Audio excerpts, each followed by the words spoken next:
عید قیامت المسیح پر چھٹی مانگنا جرم بن گیا۔ اسلام آباد میں انسانیت سوز واقعہ سامنے آیا ہے، جہاں ایک گھریلو ملازمہ مسیحی لڑکی کو عید قیامت المسیح پر چھٹی مانگنے کی پاداش میں ظلم کا نشانہ بنایا گیا۔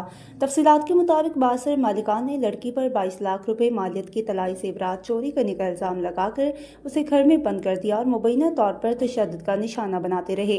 اطلاع ملنے پر پولیس نے کارروائی کرتے ہوئے لڑکی کو بازیاب کرا لیا اور اسے اس کے والدین کے حوالے کر دیا۔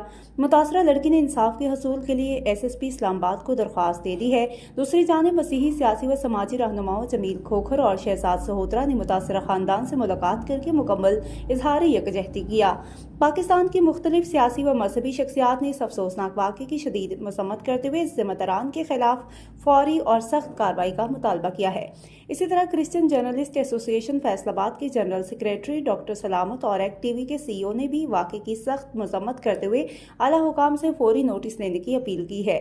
عوامی حلقوں کا مطالبہ ملزمان کو قرار کی سزا دے کر انصاف کے تقاضے پورے کیے جائیں تاکہ آئندہ ایسے واقعات کی روک تھام ہو سکے۔